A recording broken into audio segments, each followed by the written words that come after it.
1,050,000, 1,100,000. 5 houses right here, maybe 2 houses right there. You feel me? I do not cap. This is really my lifestyle. This is how I really live. I got him a deal, right, to play video games once a week for an hour, $2 million up front, and he just doesn't do it. He had no money at the time, and he needed money to buy Birkin bags for all these black chicks and give away money to make his girlfriend. That's literally like the factual story. He told the company, I need $2 million up front so I can buy a content house. Guy's an idiot. 6ix9ine flaunts money, buys Birkin bags for his girlfriend, yet leaves his daughter Soraya in need, only providing $2,000 over 5 years. What a fake. Daniel Hernandez, better known as 6ix9ine, wasn't just a rapper. He was a cultural detonation. With rainbow-colored hair, face tattoos, and a reckless confidence that dared the world to look away, he went from an unknown kid in Brooklyn to one of the most talked-about figures in music. At his peak, he shattered Instagram Live records with over 2 million people watching at once, turned the internet upside down as Gooba and trolls exploded to 45 million views in just 24 hours, and claimed the top spot on Billboard while collaborating with some of the biggest names in the industry. To his fans, 6ix9ine was more than music. He was a storm. An outsider who kicked down the gates of hip-hop and proved that breaking all the rules could still lead to the throne.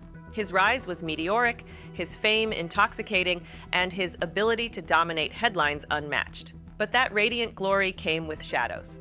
Behind the platinum plaques and million-dollar cars lay scandals that refused to stay hidden. He bragged in songs about crimes that later landed him in court, faced a conviction for a sex crime involving a minor, flaunted luxury that insiders claimed was fake, and publicly feuded with enemies in ways that often turned violent. But the most infamous blow came when he cooperated with federal prosecutors, snitching on 12 associates to slash a 47-year prison sentence down to just 2. The rebellious king had transformed into hip-hop's most infamous traitor. Now, the man who once had everything is drowning in over $20 million in debt, banned from major venues, and ridiculed across the globe. How does someone climb to the absolute peak of fame only to free fall into ruin? That's the story we're about to tell. Before we do, hit that like and subscribe button. It helps this video get in front of more people who need to see it. I don't address nothing. I'm never gonna address nothing. Y'all believe what y'all wanna believe. That's a half a ticket right there. Daniel Hernandez's story began far from the luxury he later flaunted. Growing up in Bushwick, Brooklyn, his life took a dark turn when his stepfather was murdered at just 13. Forced to drop out in 8th grade, he worked odd jobs to help his mother, scraping by in a neighborhood where survival came first. By 2014, he reinvented himself as 6ix9ine, a name inspired by anime and the number 69. But listen to this. It wasn't his name that shocked people, it was his look. Rainbow-colored hair, tattoos covering his face, and an intensity that made him impossible to ignore. His image was chaos, and chaos sold. Then came 2017's Gummo, the breakout that launched him overnight. The video, featuring 9 Trey Bloods, racked up over 130 million YouTube views and sent the single to number 12 on the Billboard Hot 100. Overnight, he went from an unknown kid to a viral star. The success didn't stop there. His mixtape Day 69 climbed to number 4 on Billboard, and his debut album Dummy Boy reached number 2 despite leaking early. Collaborations with artists like Nicki Minaj pushed him further into the spotlight, while his Instagram following exploded past 15 million. But the bigger the spotlight grew, the harder it became to hide his past. And soon, an old case would resurface to threaten everything he was building. Just as 6ix9ine's career was catching fire, an old shadow crept back into the spotlight, one that would become his first major scandal. In 2015, years before Gummo put him on the map, Daniel Hernandez was arrested for his involvement in a disturbing incident. When I sat there, I'm like, I'm reading the article. I'm not even gonna address that. People around me, they know I ain't talking. Do you know Anthony Ellison? I saw it's at federal. That's beyond us now. It's not state. I got federal agents sitting in front of my house. 1, 2, 3, 4, 5, 6 cars. Only one thing I fear in life. No, 2 things. No, I'm not gonna. I fear God and I fear the FBI. Only 2 things I'm scared of in life. At just 18, he appeared in a video that included a 13-year-old girl. Even though he didn't directly commit the act, prosecutors charged him with involving a minor in an unlawful performance, a felony under New York law. He didn't get prison time, but the punishment was still heavy. 300 hours of community service, 2 years of required therapy, and a formal apology letter to the victim's family. Back then, the case barely made headlines. But once his song started blowing up in 2017, the documents reappeared, and the internet exploded. But here's the twist. Instead of slowing him down, the controversy seemed to fuel him. Hip-hop forums lit up with angry debates. "He's a predator," one Reddit user blasted. Others argued the punishment wasn't enough. Meanwhile, his social media numbers kept rising, almost as if fans were drawn to the chaos. 6ix9ine tried to defend himself, going on DJ Academic's show and claiming he was only 17 while the girl was 14. Court records proved otherwise. He was 18, and the public felt deceived. To many, it looked like he wasn't remorseful at all, but simply trying to spin the story. The scandal ignited a cancel 6ix9ine movement, but instead of retreating, he doubled down, flaunting even more wealth, chaos, and bravado. And that decision set the stage for even bigger problems that would soon come crashing down. As 6ix9ine's fame exploded, so did his image of untouchable wealth. Every video was the same scene. Stacks of cash spread like playing cards, luxury cars lined up outside mansions, and diamond-studded chains swinging around his neck. To fans, he looked unstoppable. But behind the scenes, the empire wasn't gold. It was spray paint. It gets worse. His closest associates started revealing the truth. Steve Will Do It, a former friend and collaborator, exposed that much of the money 6ix9ine flaunted wasn't real. I got him a deal, right, to play video games once a week for an hour, 2 million up front, and he just doesn't do it. He had no money at the time, and he needed money to buy Birkin bags for all these black chicks and give away money to make his girlfriend.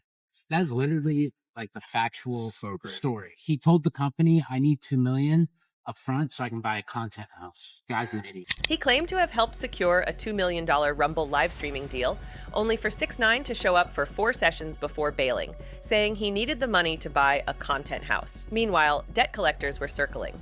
Court records painted a devastating picture.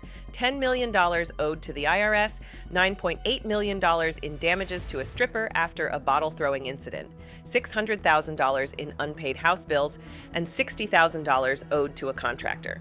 Lawsuits piled up while he continued burning cash on luxury bags and jewelry. But perhaps the most damning revelation was about his role as a father. Over 5 years, he reportedly gave just $2,000 to support his daughter Soraya, roughly $400 a year, while never even meeting his second daughter, Briella. For many fans, especially parents, this crossed a line that no amount of flashy chains could cover up. The image of a wealthy kingpin was crumbling, and the truth was uglier than anyone expected. And just when it seemed his recklessness couldn't go further, 6ix9ine's violent ties to the streets dragged him into a new level of chaos. While fans argued over his scandals and fake wealth, 6ix9ine leaned even harder into the chaos that made him famous.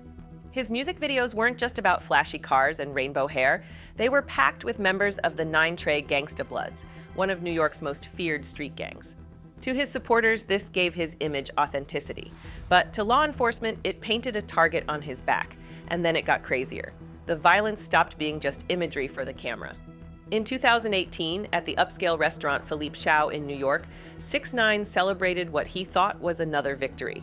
Instead, the night spiraled into chaos.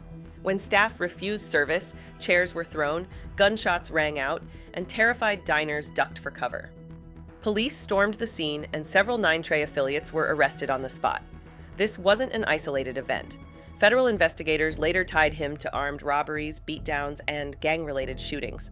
The very crew he flaunted in his videos was running real operations on the streets, and 6ix9ine wasn't just adjacent to it. Prosecutors argued he was funding and directing violence to boost his music career. The lines between entertainer and criminal had completely blurred. What was once a rebellious image had now turned into evidence for prosecutors. And soon, the same gang that helped make him famous would become the center of a federal case that threatened to take away everything he had built. Because the next chapter wasn't about music videos or Billboard charts, it was about prison bars and a courtroom packed with FBI agents. By late 2018, the storm finally caught up with him. In a massive FBI sweep, 6ix9ine and members of the 9 Trey Gangsta Bloods were arrested on charges ranging from racketeering to armed robbery and conspiracy to commit violent acts. The weight of the indictment was crushing. If convicted on all counts, he faced a mandatory minimum of 47 years in prison, essentially a life sentence. For a man who had built his brand on invincibility, the reality couldn't have been harsher. But here's the shocker. Instead of standing firm, 6ix9ine flipped. Within days, he agreed to cooperate with federal prosecutors. He testified against 12 of his former associates, exposing 9 Trey's inner workings, funding of violent acts, and even implicating other figures in the rap world. The courtroom spectacle made headlines everywhere. What had once been a rebellious icon now wore the label of snitch, the ultimate betrayal in hip-hop culture. Listen, I don't give a if I'm held accountable for what I did. Yes, I snitched, and I did it proudly, right? The gamble worked in court. His 47-year sentence was cut down to just 2. And when COVID-19 swept through prisons in 2020, he was released early, walking free after serving barely a fraction of his time. But while he escaped the cell, he couldn't escape the consequences. The rap community erupted. Meek Mill bluntly called him a rat.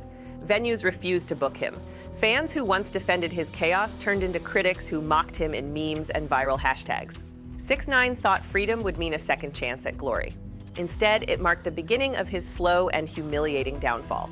When 6ix9ine walked out of prison in 2020, he believed he was about to reclaim the crown. His first single, Gooba, stormed the internet, pulling in 45 million views in just 24 hours. Weeks later, his collaboration Trolls with Nicki Minaj debuted at #1 on the Billboard Hot 100, giving him the bragging rights he craved. For a moment, it seemed like the comeback had worked. The king was back. But here's the twist. The fire burned out almost as quickly as it started. His album Tattletales underperformed badly, selling just 53,000 copies. Later projects like Leyenda Viva and Blackballed barely made a dent, failing to chart in the US fans who once obsessed over his antics were no longer impressed. Social media, once his greatest weapon, turned into a graveyard. Posts that once attracted millions of interactions now barely drew a fraction of the audience. Even his attempts at redemption fell flat. He tried to donate $200,000 to the hunger relief charity No Kid Hungry, but the organization publicly rejected the money, saying they couldn't accept funds from someone with his record. For a man who thrived on attention, the rejection was humiliating. 6ix9ine was learning the hardest truth of all: controversy may get you clicks, but it doesn't guarantee loyalty. Fame built on chaos is fragile, and when the chaos fades, so does the audience. And while his career seemed to be collapsing, his personal life and legal troubles were about to drag him even deeper into disaster. As his music career stalled, 6ix9ine's life outside the studio spiraled further out of control. Instead of focusing on rebuilding his brand, he stumbled into a string of legal setbacks that chipped away at what little credibility he had left. Probation violations became a recurring headline. He tested positive for stimulants, claiming it was simply Adderall, but the courts weren't sympathetic. Each violation pushed him closer to serious jail time. And then came the domestic violence allegations from the Dominican Republic, painting a darker picture of a man already drowning in controversy. But listen to this. Even the IRS came knocking. In 2025, agents seized his Florida home, along with jewelry, cars, and even some of his platinum records. For someone who once waved stacks of cash in every video, the image of government officials hauling away his possessions was symbolic. It wasn't just a financial collapse, it was the stripping away of his persona. The court battles and constant headlines cemented one thing: 6ix9ine was no longer seen as a rebel, but as a repeat offender who couldn't learn from his mistakes. Fans who stuck around after his prison release now watched from the sidelines as each scandal pushed him further into irrelevance. And just when it seemed his downfall had reached its peak, the most damning collapse of all hit in 2025. A raid that uncovered drugs, a guilty plea, and the looming threat of years back behind bars. By 2025, the chaos that once fueled 6ix9ine's rise finally caught up with him in the most devastating way. In March, federal agents raided his Miami home and uncovered MDMA and cocaine. For a man already drowning in debt and controversy, this was the last blow he couldn't afford. The raid wasn't just another headline, it was proof that 6ix9ine hadn't escaped the same destructive habits that haunted him since the beginning. But here's the kicker. In July, standing in a New York federal courtroom, he admitted it all. Guilty to drug possession, guilty to breaking the trust of whatever fans remained. For many, this was the final chapter they had predicted years ago. Memes spread like wildfire. Former fans mocked him as a symbol of wasted talent, a cautionary tale of arrogance gone unchecked. Even within the rap community, the silence was telling. No one rushed to defend him. No one wanted to be associated with the inevitable collapse. The empire he built on shock value, controversy, and betrayal wasn't just cracking, it had finally crumbled. And with his career in ruins and prison looming, the only question left was what his story really means for those chasing fame at any cost. The rise and fall of 6ix9ine is more than a story about a rapper. It's a warning. He went from a Brooklyn dropout to breaking records with 2 million on Instagram Live and 45 million views in 24 hours. He had Billboard hits, platinum plaques, and millions of fans. But instead of building on success, he chose chaos. He bragged about crimes, flaunted fake wealth, neglected his own children, and surrounded himself with gangs. When the walls closed in, he turned on his crew, cutting a 47-year sentence down to 2 by testifying against 12 associates. The move gave him freedom, but it destroyed his credibility. In hip-hop, loyalty is everything. And once that's gone, so is respect. His second chance fizzled. Tattletales flopped, donations were rejected, and fans walked away. By 2025, the IRS had seized his homes and jewelry, lawsuits drained him, and a Miami raid exposed drugs that led to another guilty plea. Now he faces up to 5 more years in prison and over $20 million in debt. The lesson is brutal but clear. Fame without integrity doesn't last. Views, cars, and chains can be faked, but truth always surfaces. 6ix9ine once had everything, but arrogance, betrayal, and recklessness left him with nothing. And when the spotlight fades, the only thing left is the real you. If you found this breakdown eye-opening, hit that like and subscribe button. It helps more people see stories like this.